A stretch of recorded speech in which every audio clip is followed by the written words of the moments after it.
Assalamualaikum warahmatullahi wabarakatuh. Selamat pagi dan salam sejahtera buat kita semua.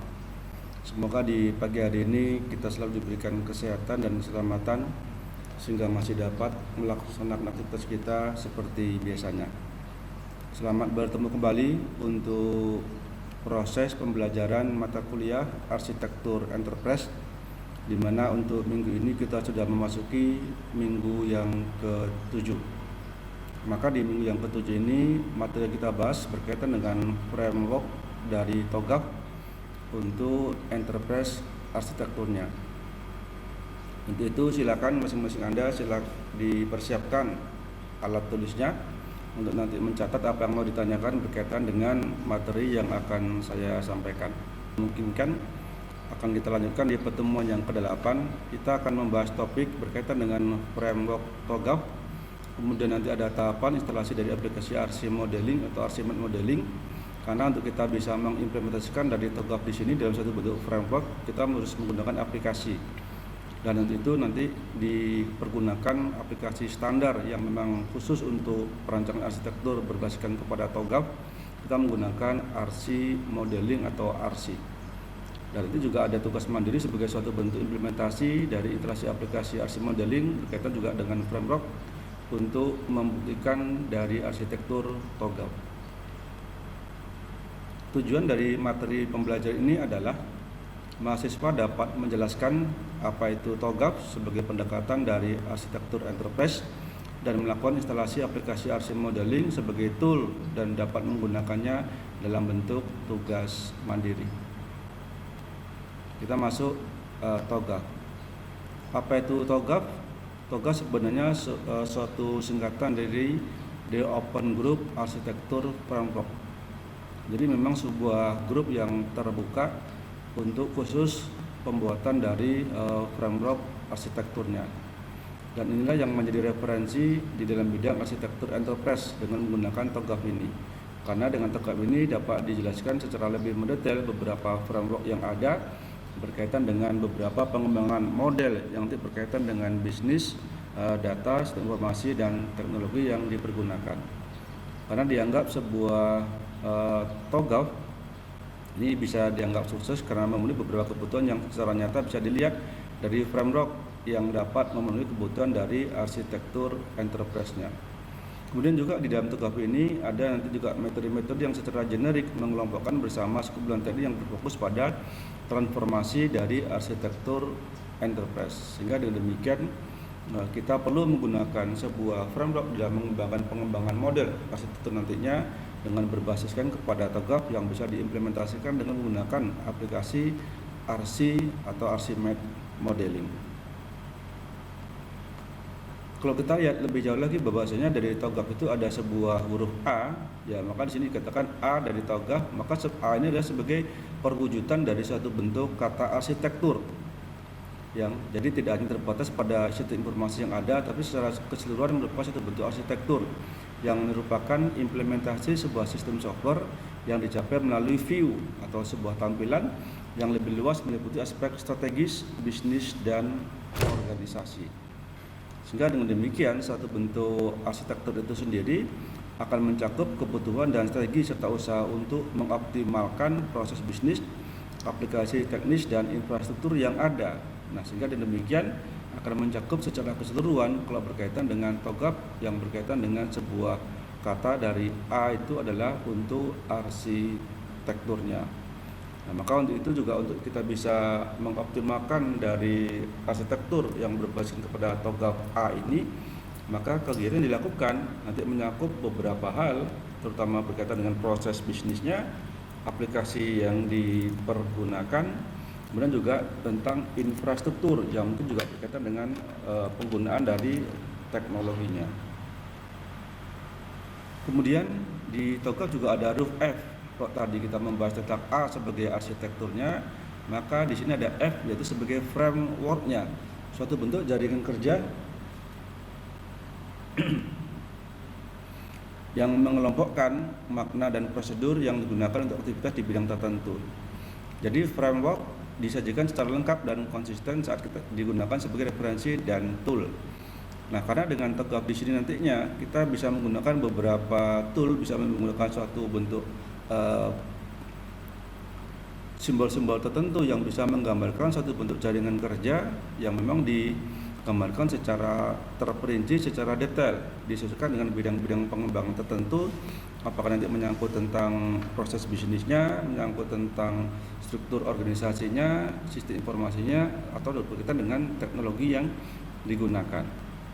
Nah, sehingga dengan demikian maka TOGAF juga menyediakan bahasa, ya, pendekatan dan kumpulan rekomendasi yang mencakup seluruh aspek arsitektur enterprise, baik secara organisasi dan strateginya, bisnis dan teknologinya, manajemen perencanaan dan perubahan. Nah, maka secara keseluruhan sebenarnya kalau kita berbicara masalah arsitektur enterprise, maka dia mencakup secara keseluruhan dari satu bentuk perusahaan atau organisasi, baik organisasi itu sendiri, strategi yang digunakan, bisnis yang dilakukan, teknologi yang dipakai, manajemen yang dipergunakan, serta sampai nanti ke dalam bentuk perencanaan dan perubahannya. Nah, maka TOGAF lah yang menjadi alasan tertentu kenapa kita harus menggunakan framework ini, menggunakan TOGAF ini di dalam mengembangkan suatu model tertentu yang berbasis kepada arsitektur enterprise. Karena memang TOGAF berkaitan dari tadi arsitektur frameworknya bisa mengelompokkan di dalam aplikasinya secara lebih detail, dan nanti ini bisa ditunjukkan di saat kita menggunakan aplikasi Archimate modelingnya. Nah, selanjutnya ada juga beberapa dokumen yang harus lengkap di dalam TOGAF itu sendiri. Maka secara struktural di dalam TOGAF harus memuat 7 buah dokumen yang saling punya keterkaitan satu dengan yang lainnya. Yang pertama berkaitan dengan dokumen pendahuluan di dalam nanti struktur arsitektur. Dalam strukturnya kemudian ada ADM, Architecture Development Method, ada panduan ADM-nya, ada konten arsitekturnya, ada enterprise continuum dan tool yang di dalam aplikasi ini bisa kita buktikan, ada model referensi, dan ada arsitektur capacity untuk framework-nya. Nah, inilah dokumen-dokumen yang diperlukan yang berkaitan dengan struktur dari the Open Group of Architecture Framework atau disingkat dengan TOGAF. Maka beberapa dokumen ini harus nanti dipahami secara lebih menyeluruh bagaimana sebenarnya keterkaitan antara dokumen 1, dokumen 2, dokumen 3, dokumen 4, dokumen 5, dan dokumen 6 sampai ke dokumen yang ke-7. Nah, maka untuk ini perlu pemahaman lebih jauh tentang materi ini. Maka nanti Anda bisa lihat materi secara lengkapnya di Google Classroom yang sudah saya postingkan di beberapa minggu yang lalu. Silakan nanti dipelajari lagi. Kalau memang nanti apa yang saya sampaikan di pertemuan kita pagi hari ini rasanya kurang mencakup dari semua materi yang disampaikan. Nah, kita lihat sekarang di ADM, ya.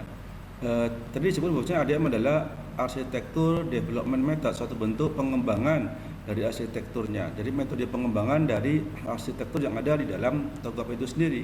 Maka pada bagian ini berisi tentang sebuah pembuka ke dokumen TOGAF seperti pada diagram ADM, bahwa adanya suatu bentuk tahapan-tahapan yang berbeda. Ya, ini bagian yang kedua ADM. Kemudian juga nanti ada buku panduan bagian yang ketiga yang berupa secara best practice yang berkaitan dengan ADM, mulai dari masalah dan analisis, kesenjangan atau gap analisis hingga sampai ke hubungan manajemen stakeholder. Jadi ada bagian kedua, ada bagian ketiga, ada bagian keempat, kelima, keenam, dan bagian yang ketujuh. Nah, masing-masing ini tentu nanti harus dijabarkan secara lebih mendetail lagi di dalam implementasinya di saat kita menggunakan TOGAF sebagai framework untuk pengembangan dari arsitektur enterprise untuk enterprise atau perusahaan-perusahaan tertentu. Namun di dalam pembagian ini juga dijelaskan secara mendetail masing-masing isi, masing-masing bagian yang harus dikerjakan. Kalau misalkan kita contohkan di bagian keempat berkaitan dengan arsitektur kontennya, ini berisi nanti hasil akhirnya, kemudian untuk pengembangan hasil akhir, katalog, matriks, diagram atau building block yang membentuk dari arsitekturnya. Sehingga nanti masing-masing ini itu berisi bagaimana sebenarnya sebuah isi atau konten dari arsitektur itu diimplementasikan dengan menggunakan katalog, matriks atau diagram. Yang di dalam proses pembelajaran kita untuk mata kuliah arsitektur enterprise ini, nanti kita lebih banyak menggunakan satu bentuk diagram. Karena kita menggunakan aplikasi Archimedes Modeling, itu nanti diimplementasikan dengan menggunakan diagram yang memang diagram ini disesuaikan dengan masing-masing pengembangannya. Apakah termasuk nanti dia diagram yang berkaitan dengan proses bisnisnya, atau berkaitan dengan datanya, atau berkaitan dengan proses sistem informasi atau aplikasi, atau dengan teknologi yang dipergunakan. Kemudian untuk bagian keempat dan kelima ini berfokus kepada penyimpanan atau repositori yang berkaitan dengan interface yang beserta dengan partisi, tipologi, dan toolnya. Nah, ini lebih mendekati nanti bagaimana kita menggunakan aplikasi yang bisa dipergunakan sebagai framework di dalam TOGAF itu sendiri. Sementara di bagian yang ketujuh atau pedoman yang terakhir di bagian TOGAF itu termasuk ke dalam adalah berkaitan dengan tata kelola arsitektur, termasuk manajemen repositori atau untuk media satu bentuk penyimpanannya. Yang berkaitan juga sebuah framework nanti berkaitan kepada sebuah teknologi yang dipergunakan. Karena kalau berkaitan dengan tata kelola berarti mulai dari level manajemen, kemudian level staff sampai ke level operasional, itu juga harus saling punya keterhubungan. Bagaimana kita membuat satu bentuk tata kelola yang baik yang berkaitan dengan jaringan kerja dalam suatu bentuk arsitektur enterprise. Nah, tentunya untuk lebih melengkapi ini dalam sebuah TOGAF harus memuat dokumen-dokumen dari poin 2 sampai ke poin ke-7 ini. Namun di dalam kita materi pembahasan ini mungkin tidak semua dokumen akan kita perlukan. Ya, kita sesuaikan nanti dengan pembahasan di dalam setiap topik pertemuan yang kita berikan penjelasan di dalam proses pembelajaran ini. Kemudian kita juga harus tahu bahwasanya di dalam TOGAF yang merupakan referensi untuk kita tadi arsitektur enterprise, kita juga harus memahami tentang poin-poin penting yang harus kita pahami di dalam TOGAF itu sendiri, karena ada beberapa hal yang harus kita pahami tentang poin-poin penting yang harus ada di dalam sebuah konsep pengembangan yang berbasiskan kepada TOGAF.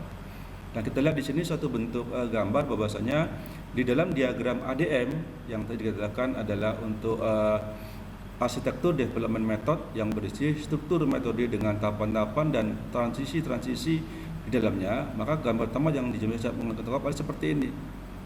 Jadi ini ada gambar dari TOGAF di mana dia memuat tentang arsitektur visi, kemudian arsitektur bisnis, arsitektur sistem informasi, arsitektur teknologi yang dipergunakan, kemudian untuk opportunities dan solusi, pengembangan dan solusi, kesempatan dan solusinya, kemudian perencanaan untuk perpindahannya, kemudian untuk implementasi government, dan arsitektur untuk perubahan manajemennya sampai ke arsitektur dari perubahan manajemennya. Ini rekrutmen untuk manajemennya. Jadi di dalam pengembangan sebuah TOGAF yang berkaitan dengan arsitektur enterprise, selain kita menggunakan ada poin A sampai H ini, ada poin 1, 2, 3, 4, 5, 6, 7, 8, ada poin 9, 10 dengan rekrutmen manajemennya.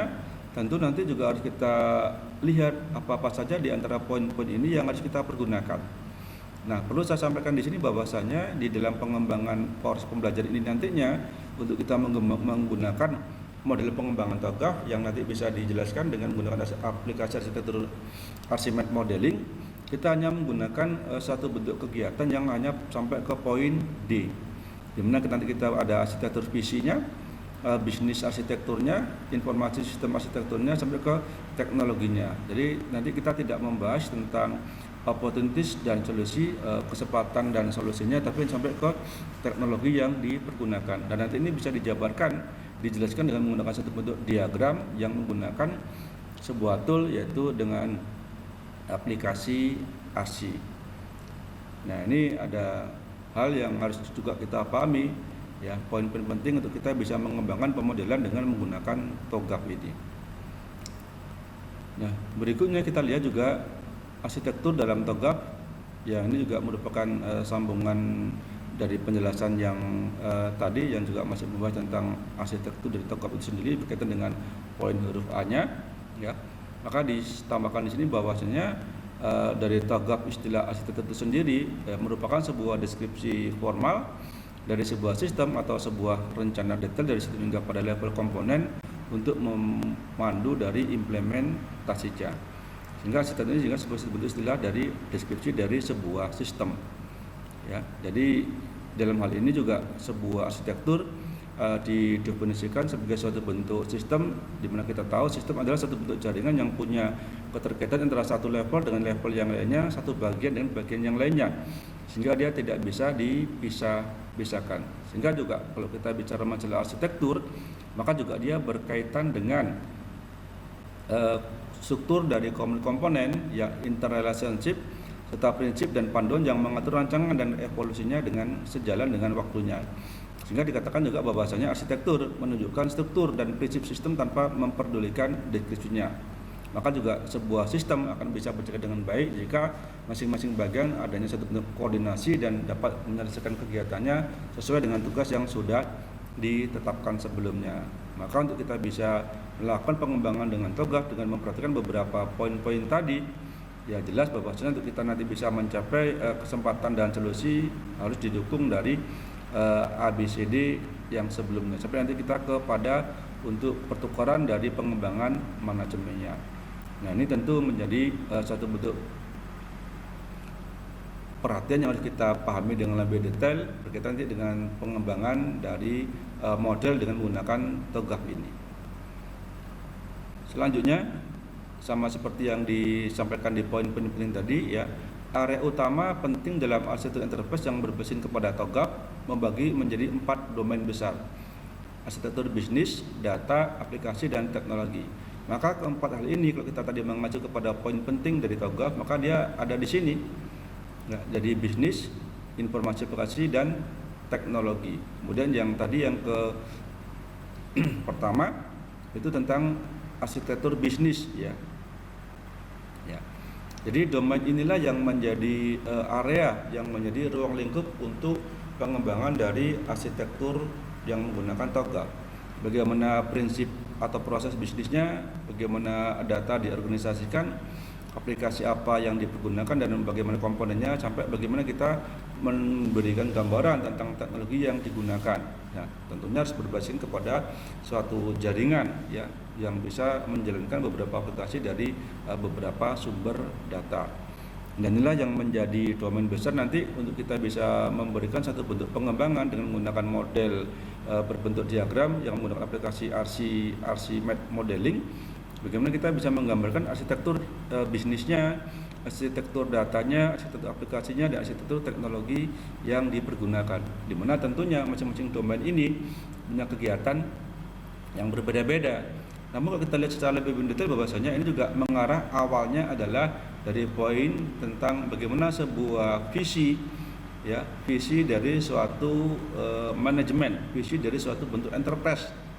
Karena visi ini biasanya harus dicapai, maka untuk bisa mencapai visi ini harus ada kegiatan, maka harus ada bisnis yang dilakukan di situ, harus ada aktivitasnya, sehingga nanti akan bisa mendapatkan visi tersebut. Kemudian selanjutnya ini gambaran di mana di dalam ADM tadi arsitektur development metodenya secara metode pengembangannya, maka di sini dengan menggunakan tipologi layer yang sama. Jadi kalau kita lihat di sini, ini ada arsitektur domainnya, tadi ada bisnis, data, aplikasi, dan teknik atau teknologinya. Maka secara ADM-nya dibagi menjadi 3 fase atau 3 layer, ada B, C, D. Ada bisnis pertama, maka untuk arsitektur data dan aplikasi ini dianggap sebagai satu kesatuan yang dianggap sebagai satu bentuk informasi sistem. Jadi data dan aplikasi kalau di dalam metode pengembangan arsitekturnya ini menjadi satu, yaitu sistem informasi atau informasi sistem arsitektur, sehingga dia menjadi bagian dari C, dan D secara teknologinya ini bagian dari D. Jadi ada B, C, D. Kalau secara domainnya di dalam TOGAF dibagi menjadi 4, maka di dalam metode pengembangan nantinya itu dibagi menjadi 3 fase B, C, dan D, dikarenakan untuk data arsitektur dan aplikasi arsitektur dijadikan menjadi satu, maka dia berubah menjadi namanya informasi sistem arsitektur. Nah, ini tipologi, artinya suatu bentuk pengembangan yang menggunakan ADM dibagi menjadi satu bentuk layar, ya. Jadi ada B, C, dan D. Nah, selanjutnya tentu kita juga harus tahu tujuan, batasan, dan beberapa kebutuhan yang berkaitan dengan penggunaan dari TOGAF sebagai satu bentuk model pengembangan dari arsitektur enterprise. Maka jelas untuk kita bisa melakukan satu bentuk framework tersendiri dalam satu bentuk enterprise, jelas dia punya tujuan strategis atau punya goalnya, sasarannya apa, tujuan akhirnya apa, baik nanti secara jangka pendek, jangka menengah maupun untuk yang jangka panjang. Kemudian juga punya tujuan operasionalnya, artinya bisnis yang dilakukan itu untuk apa, dan itu ada yang mendorong atau sebagai drivernya. Yang ini berkaitan dengan penggunaan dari satu bentuk tata kelola dan juga kebutuhan bisnisnya itu seperti apa, atau bagaimana kita cara merekrutmennya, dan juga harus ada punya batasan. Karena kegiatan kita lakukan harus punya batasan, karena juga arsitektur merupakan satu bentuk sistem, maka sistem itu punya boundary, punya batasan, sehingga kita nanti bisa berkoordinasi antara boundary yang satu dengan boundary yang lain. Ya, karena dia harus memang dibatasi, karena nanti berkaitan dengan elemen-elemen yang eksternal yang mempengaruhi sistem. Maka untuk itu perlu adanya batasan mana yang menjadi kegiatan atau elemen internal dan mana yang menjadi kegiatan atau elemen dari eksternal. Untuk itu perlu suatu bentuk batasan di dalam mengimplementasikan dari framework TOGAF ini. Kemudian untuk kita melakukan pengembangan sebuah model juga nggak lepas dari adanya stakeholder dan juga faktor manusia sebagai penggerak dari proses bisnis yang dilakukan di dalam arsitektur enterprise atau yang melakukan aktivitas dari kegiatan enterprise di dalam pengembangan model TOGAF itu sendiri. Maka kalau kita lihat di sini bahwasanya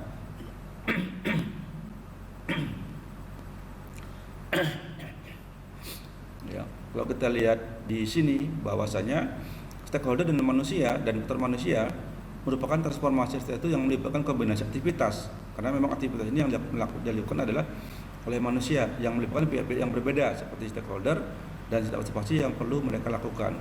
Stakeholder ini adalah orang-orang yang punya kepentingan dengan enterprise yang kita kelola, maka untuk itu perlu adanya manajemen stakeholder yang baik, kemudian ada penilaian kesiapan transformasi ya untuk nanti bisa didiskusikan dengan para stakeholder, dan komunikasi yang efisien melalui konsep viewpoint ya. Artinya beberapa hal yang penting nanti bisa disampaikan kepada stakeholder bahwasanya ini loh yang penting, ini loh yang harus dilakukan, ini yang mesti kita kerjakan, karena memang stakeholder adalah punya kepentingan terhadap enterprise yang sedang kita kelola nantinya. Maka dengan demikian sangat memang perlu sekali bagaimana kita membina hubungan yang baik dengan para stakeholder dan juga kepada faktor manusia sebagai penggerak, sebagai aktivitas yang melakukan kegiatan terhadap sebuah bisnis yang kita lakukan di dalam sebuah enterprise atau sebuah perusahaan. Maka ada beberapa yang mesti harus kita lakukan, yaitu bagaimana kita bisa mengelola stakeholder dengan baik, tentu dengan menentukan harus jelas ya stakeholder itu di dalam pengembangannya nanti sebagai apa. Ini ada gambaran untuk beberapa kegiatan yang memang harus kita perhatikan atau kita kaitkan dengan ADM, arsitektur development method tadi, yang berkaitan dengan penentuan dari stakeholder yang memang harus perlu dijelaskan sedini mungkin peran dan fungsi serta tugasnya itu seperti apa. Juga harus dilakukan satu bentuk penilaian terhadap kesiapan transformasi yang sudah kita jelaskan tadi, dan adanya juga view dan point. Nah, di dalam TOGAF konsep viewpoint ini adalah sebuah gambaran yang menunjukkan sebuah perspektif yang paling tepat untuk pihak-pihak tertentu. Tentu dalam ini adalah pihak para stakeholder yang dibentuk melalui sejumlah view atau satu bentuk gambar arsitektur dalam bentuk diagram, dokumen atau elemen lainnya. Nah, ini tentu nanti berkaitan dengan pengembangan dari suatu arsitektur enterprise. Ini harus di-viewkan, harus ditampilkan bagaimana supaya pihak para stakeholder ini merasa jelas tentang apa yang dikerjakan oleh enterprise tersebut. Nah, ini ditampilkan bisa saja dalam bentuk diagram, dokumen atau elemen lainnya. Namun nanti di dalam kita pengembangan model TOGAF-nya, kita nanti dibuatkan dalam bentuk penggunaan diagram. Sekali lagi bahwa nanti diagram ini kita buat dengan menggunakan aplikasi menggunakan Archimate Modeling. Maka juga perlu kita pahami adanya strategi, tata kelola dan prinsip dari arsitektur. Maka itu untuk bisa berjalan dengan baik dari suatu bentuk prinsip dari arsitektur, maka juga perlu dibangun sebagai bentuk untuk tata kelola. Ya, kita membangun suatu bentuk sistem dari organisasi. Kemudian di prinsip TOGAF tadi yang berisi prinsip organisasi, maka juga memuat tentang beberapa aturan dan biasanya aturan ini dicantumkan dalam suatu bentuk statuta, ya. Jadi statuta, di mana statuta di sini mencakup tentang adanya stabilitas lingkup umum secara komprehensif dan secara koheren atau yang berbeda-beda satu kegiatan dengan kegiatan lain yang tidak bertentangan tentunya, yang akan nanti kita jadikan suatu bentuk pengembangan tersendiri. Maka dari struktur organisasi yang ada, ini contohnya Dewan Arsitektur, ada level manajemen tingkat atas, tingkat menengah dan tingkat bawah atau top, middle dan tingkat low. Kemudian diteruskan dengan pembuatan satu bentuk arsitektur dalam bentuk statuta, dan kemudian juga ini contoh sebuah prinsip pengembangan dari arsitektur yang berbasis kepada TOGAF. Adanya nanti keterlibatan user, ada harmonisasi, ada keberlanjutan layanan, kemudian menghargai perlindungan kekayaan intelektual, sampai nanti menghargai ke bentuk standar yang sudah ditentukan. Karena memang setiap enterprise itu harus ada standar seperti apa kegiatan, seperti apa proses bisnisnya, seperti apa goalnya dan yang lainnya. Atau juga seperti apa bentuk dari struktur organisasi sampai kepada statuta yang mesti dibuat. Jadi harus ada standarnya. Maka ini contoh bagaimana kita memiliki sebuah prinsip yang memang harus terdapat di dalam arsitektur suatu enterprise tertentu. Dan juga hal penting yang perlu dipahami dalam TOGAF, kita mesti harus tahu, ya, harus punya dasar untuk apa kita berbisnis. Tentu harus punya tujuan bisnisnya, dan kita jangan lupa bahwa untuk bisnis yang dilakukan itu ada faktor manusia sebagai penggerak aktivitas yang dilakukan, dan untuk bisa berjalannya dengan baik kita perlu komunikasi antara bisnis yang kita lakukan dengan para konsumen atau para customer, dan juga harus ada suatu penggunaan aset yang dilakukan secara berulang-ulang. Ini berkaitan dengan sarana dan prasarana dan penggunaan standar itu dengan TOGAF. Dan tentu untuk ini bisa berjalan dengan baik harus adanya tata kelola, ya, dari mulai pimpinan, kemudian staf sampai ke karyawan biasa. Ini harus yang solid dan efisien untuk mendorong adanya transformasi suatu bentuk perubahan atau pengembangan, tentu mengarah ke yang lebih baik lagi di dalam suatu bentuk arsitektur enterprise-nya. Nah, ini juga beberapa hal mesti diperhatikan di dalam TOGAF yang berkaitan dengan pengembangan dari model-model bisnis yang dilakukan nanti sampai ke pengembangan teknologi yang dipergunakannya. Ini suatu bentuk gambaran atau yang menunjukkan bagaimana transformasi dari ADM, ya, Architecture Development Method, yang merupakan suatu bentuk lingkaran siklus ADM. Kalau kita lihat dari kita harus tahu bisnis goal-nya, kemudian base arsitekturnya, prinsipnya, kemudian bagaimana perekrutannya, targetnya, secara roadmap atau gambaran untuk yang jangka waktu menengah atau jangka pendek maupun untuk yang jangka panjang. Nah, maka para stakeholder perlu viewpoint yang menjelaskan tentang bagaimana sebenarnya arsitektur ini, bisa juga untuk repository, untuk government atau untuk yang bidang pengembangan yang berikutnya. Ini gambaran dari siklus suatu arsitektur development method yang juga merupakan dokumen penting di dalam penggunaan dari TOGAF. Nah, berikutnya kita masuk ke penggunaan TOGAF. Ya, TOGAF disajikan sebagai landasan bagi organisasi atau enterprise atau framework atau tertentu untuk membangun framework arsitekturnya sendiri. Ya, maka adaptasi ini adalah salah satu bentuk aktivitas yang dilakukan untuk bisa menggunakan dari TOGAF tersebut. Kemudian di dalam TOGAF itu juga mengadaptasi, ya, praktik-praktik dan prinsip-prinsip yang diperlukan, di mana adaptasi dibagi dua level, yaitu menggunakan framework dan menggunakan satu bentuk siklus, di mana siklus ini menggunakan siklus ADM, yaitu arsitektur development method. Ini tadi siklus yang dipergunakan, ya, tentu goalnya seperti apa, rekrutmennya seperti apa. Tentu nanti dari siklusnya akan dilakukan satu bentuk evaluasi, apakah sudah benar atau belum tentang beberapa aktivitas yang berkaitan dengan kegiatan yang dilakukan. Maka menggunakan siklus ADM yang merupakan bagian dari TOGAF itu sendiri. Nah, kemudian di tahap awal tentu berkaitan dengan adaptasi tadi, adanya suatu bentuk kegiatan yang memang aktivitas yang bisa ditunjukkan secara spesifik di setiap siklusnya, sehingga di dalam ADM tadi dapat memberikan umpan balik atau feedback yang memungkinkan keseluruhan framework untuk bisa disesuaikan. Nah, ini jelas karena sebuah siklus yang kita lakukan pasti ada unsur yang menjadi input, proses, dan output. Jika outputnya tidak sesuai dengan proses, maka perlu dievaluasi, maka ada feedbacknya. Jadi ada hasil yang didapatkan dari aktivitas atau kegiatan yang dilakukan, dan ini jelas. bahwasanya transformasi suatu bentuk perpindahan arsitektur enterprise merupakan aktivitas permanen yang berisi suatu bentuk proyek arsitektur spesifik untuk setiap siklus yang ada. Sehingga dalam hal ini nantinya bisa dilihat aspek-aspek apa saja yang bisa melakukan umpan balik, tentu dalam bentuk umpan balik yang baik, yang benar, sehingga bisa menjadikan satu bentuk framework secara keseluruhan nanti bisa diselesaikan, mulai dari aktivitas kegiatan bisnisnya, aktivitas penggunaan dari sistem informasinya, sampai ke penggunaan teknologi yang dilakukan di dalam pengembangan dari arsitektur enterprise itu sendiri. Saya kira demikian yang bisa saya sampaikan. Terima kasih untuk semua yang sudah hadir. Silakan nanti dipertanyakan di saat kita bisa mendiskusikan tentang hal ini untuk materi tentang bagaimana sebuah TOGAF yang bisa kita gunakan sebagai pedoman untuk pengembangan dari suatu bentuk framework. Nanti akan kita lanjutkan dengan bagaimana tata cara instalasi aplikasi untuk Archimate modelingnya. Dan untuk itu silakan nanti Anda masing-masing dipersiapkan untuk sejumlah pertanyaannya.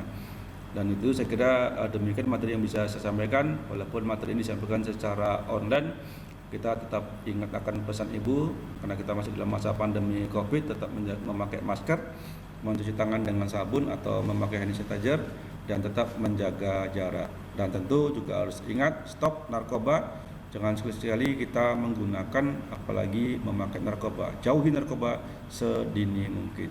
Terima kasih untuk semua perhatiannya, dan saya tutup materi ini dan kita kembali ke Google Meet untuk kita berdiskusi tentang pembahasan di hari ini. Wabillahi taufiq wal hidayah. Wassalamualaikum warahmatullahi wabarakatuh.